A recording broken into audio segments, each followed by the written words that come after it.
Investment in securities are subject to market risk. Please carry out your due diligence and read all the related documents carefully before investing. Channel को subscribe करना ना भूलें और हमारे ताज़ा video सबसे पहले देखने के लिए बेल आइकन को दबाएं।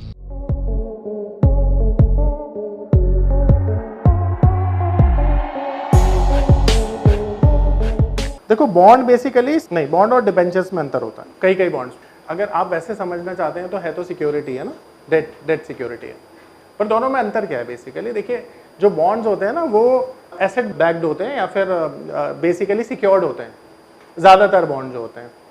अब बॉन्ड में रिस्क थोड़ा कम होता है क्योंकि ना ये जो बॉन्ड होते हैं ना इनका एक प्रोसेस होता है कि इनको रेटिंग लेनी पड़ती है, और बॉन्ड के लिए कभी भी ना मैंने देखा नहीं है कि बी कैटेगरी के नीचे किसी ने बॉन्ड इशू किया हो, तो बॉन्ड बेसिकली सेफ ही माने जाते हैं। जबकि डिबेंचर्स मैंने सी कैटेगरी के भी देखे हैं, इसको 1 दिन से लेकर 30 सालों तक इशू किया जा सकता है, पर डिबेंचर इतने लंबे समय के लिए इशू नहीं किए जाते। ये डिफरेंस है। देखो क्या होता है, एक मार्केट होती है जिसे हम कहते हैं डेट मार्केट। तो डेट मार्केट से खरीदारी की जाती है। अगर आपके पास डीमेट अकाउंट है तो आपका जो ब्रोकर है उससे कोऑर्डिनेट करके आप ये खरीद सकते हैं। रिटर्न तो देखो कम ही होते हैं, 10% से कम ही होते हैं नॉर्मली, पर जैसे जैसे अभी सर ने कहा कि भाई अगर रेटिंग घटेगी तो 11% 12% मिल जाते हैं। जैसे मुथूट है 11% देता है, तो 11% तो बहुत होता है।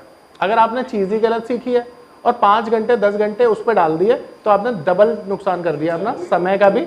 वही मैं बताना चाह रहा हूँ आपको। अब दूसरी एक और चीज़ होती है, देखो नॉर्मली क्या होता है, एक डॉलर आज कितने रुपए का है, 87 रुपीज और 88 rupees, right. This is our exchange rate. अगर हम आज $1 खरीदने जाएं तो हमें 88 रुपीज पे करना पड़ता है, विच इज एक्सचेंज रेट। अब एक्सचेंज रेट किस फॉर्म में, आप देखो जब चीजें खरीदते हो तो बदले में आपको पैसा पे करना पड़ता है, ठीक है।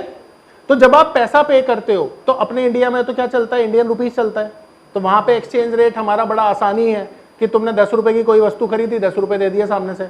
पर चैलेंज कब आता है, जब आप विदेशों से चीजें खरीदते हो, क्योंकि वो हमारा रुपया एक्सेप्ट नहीं करते, और 2-4 कंट्री करती भी होंगी तो वो एक अलग बात है। अब मान लो आपने $1 लाख की वस्तुएं खरीदी, तो $1 लाख पे करने पड़ेंगे ना आपको। तो जब आप डॉलर पे करेंगे तो आपको वो पेमेंट करना किस में पड़ेगा, एक्चुअली में रुपए में ना, क्योंकि डॉलर रुपए से पहले खरीदे जाएंगे तभी तो पेमेंट करी जाएगी। तो इसी को एक्सचेंज रेट कहते हैं। अब एक्सचेंज रेट कैसे इक्विटी मार्केट को या डेरिवेटिव मार्केट को इंपैक्ट करता है वो समझते हैं। आज मान लेते हैं हमारा $1 खरीदने के लिए हमें 88 रुपीज देना पड़ रहा है। अब मान लो ये डॉलर और महंगा हो जाता है, 90 रुपीज हो जाता है, तो 90 रुपीज का मतलब है कि हमें 2% रुपया और ज्यादा खर्च करना पड़ा, जिससे हमारा रुपया कमजोर हो गया। और जब भी रुपया कमजोर होगा तो इकोनॉमी कमजोर होगी या बढ़ेगी, नीचे जाएगी। और इकोनॉमी जब कमजोर जाएगी तो शेयर मार्केट कहां जाएगा, इकोनॉमी के साथ साथ ही तो नीचे जाएगा।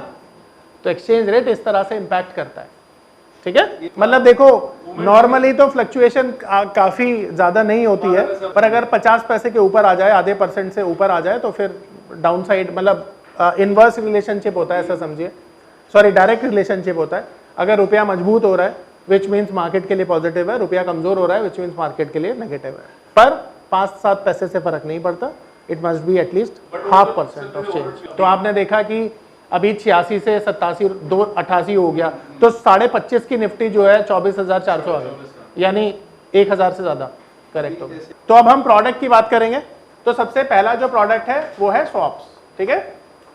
अब स्वॉप्स क्या होता है इसे समझते हैं। तो स्वॉप का मतलब होता है एक्सचेंज।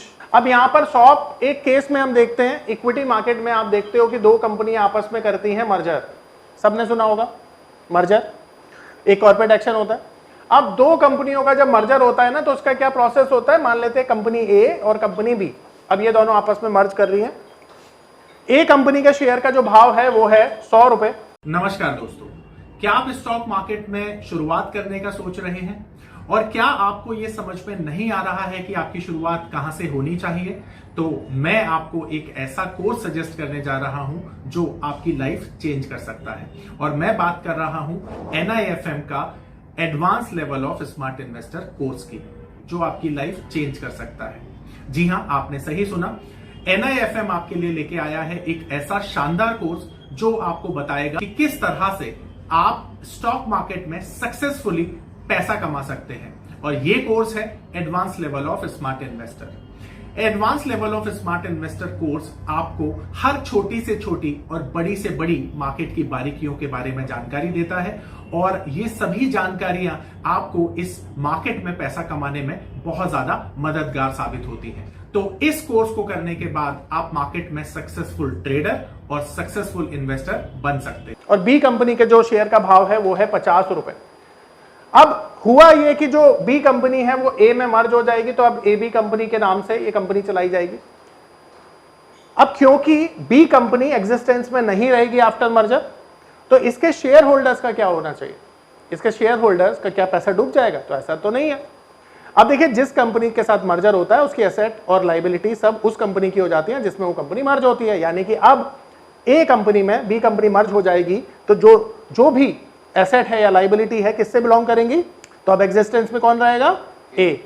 तो अब ये जो बी कंपनी के शेयर होल्डर है ना, इनको ए कंपनी के शेयर मिल जाएंगे और रेशो होगा 1:2, यानी 2 शेयर मुझे इसके देने पड़ेंगे, बदले में मुझे 1 शेयर इसका मिल जाएगा। इसी को कहते हैं शेयर स्वैप। अब स्वैप को अगर डिफाइन करें तो ये एक ऐसा कॉन्ट्रैक्ट होता है जो 2 या 2 लोगों के बीच में तय किया जाता है pre determined term and condition के हिसाब से।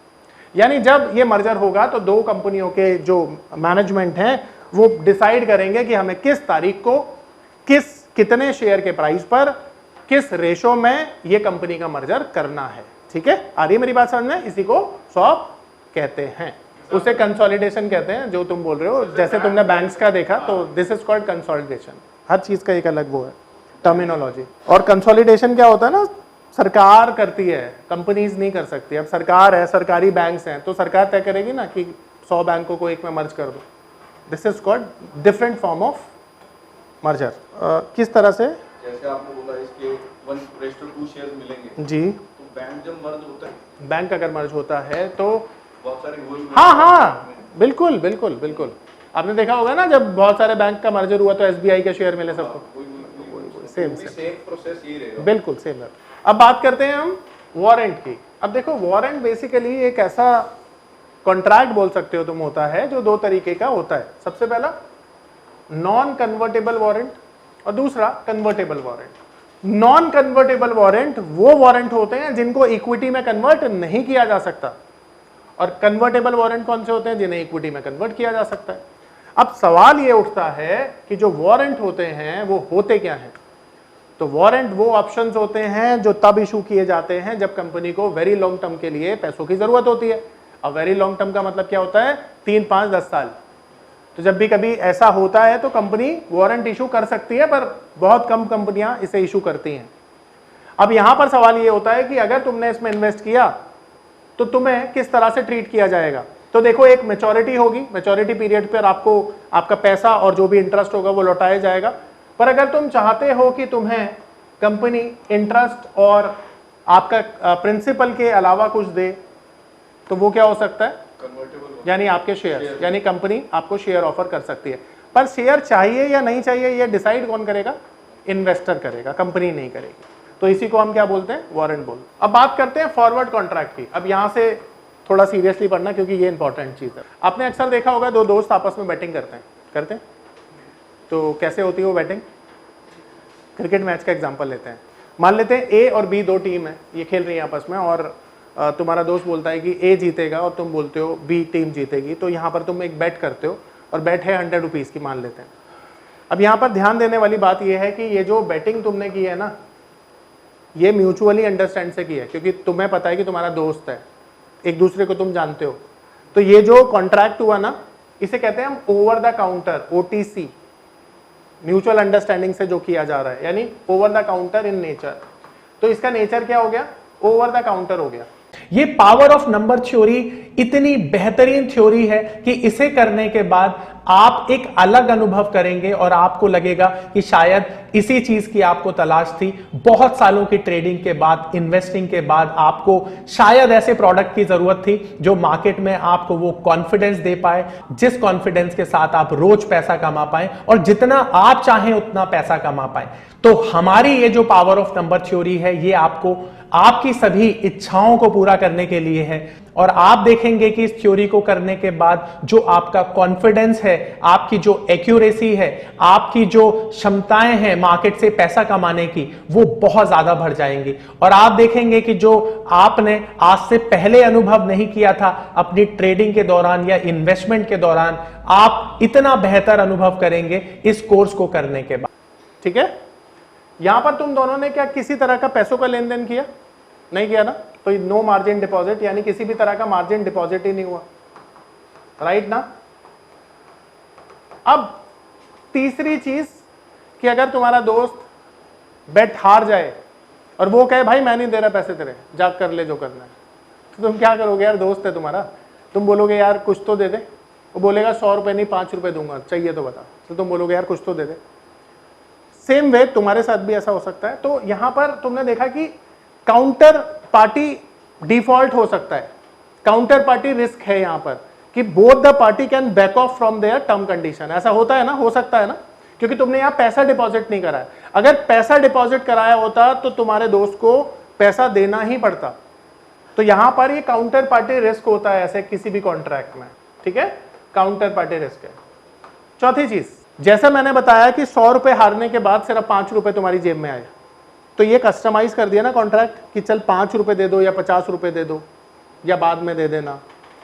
तो ये कॉन्ट्रैक्ट जो था कस्टमाइज किया गया, तुम्हारे टर्म कंडीशन के हिसाब से इसे मोल्ड किया गया, तो उसे कहते हैं कस्टमाइज करना। तो ये कॉन्ट्रैक्ट कस्टमाइज होते हैं, तो ये कस्टमाइज कॉन्ट्रैक्ट होते हैं। अब यहां पर पैसे का लेन देन कब हुआ? जब एक बंदा हार गया या एक बंदा जीत गया। तो यहां पर जो पैसों का लेन देन होता है ना, वो आफ्टर डिलीवरी होता है, यानी at the time of delivery, ठीक है। तो ये जो ट्रेड्स मैंने आपको बताई, ये फॉरवर्ड मार्केट की या फॉरवर्ड कॉन्ट्रैक्ट की सारी ट्रेड्स हैं। अब रियल टाइम बेसिस पर ना, रियल हमारी लाइफ में ये सारी के सारे इंसिडेंट्स होते रहते हैं। कैसे पता है? सब्जी वाले के साथ तुम करते हो ऐसा, तुम दुकानदार के साथ ऐसा करते हो, ठीक है, जूलर के साथ अगर तुम्हारी दोस्ती है तो भी ऐसा हो सकता है। आ रही बात समझ में? ऐसा ही होता है ना। इसका फायदा क्या है? उसको रिलेट कहां कर सकते हैं? फायदा नहीं है सर ये। फाइनेंशियल मार्केट में हाँ, ये अच्छा क्वेश्चन है। डब्बा ट्रेडिंग सुना है? पहले होती थी ना, ये तो अभी भी होती है। आज भी कुछ पकड़ाया है तो जो डब्बा ट्रेडिंग होती है वो इसी का एग्जांपल है। क्या पर ये होता क्या है? बता। ग्रे मार्केट कह सकते हैं। डब्बा ट्रेडिंग में क्या होता है? ये सारी चीजें हो रही है, बस समझ लो 2 कॉन्ट्रैक्ट हैं, जैसे बुकी है, एक ब्रोकर है, एक क्लाइंट है, उनके बीच में XYZ शेयर खरीदा जा रहा है, पैसों का लेन देन तब हो रहा है जब कोई हार रहा है या कोई जीत रहा है। ऑल्दो इट इज इलीगल है, ये पहले तो कर नहीं सकते आप, पर फिर भी लोग कर रहे हैं। नहीं, कमेटी देखिए, हाँ एग्जाम्पल वही कर सकते हैं, बिल्कुल ले सकते हैं, बिल्कुल ले सकते हैं, बिल्कुल। समझ में आया?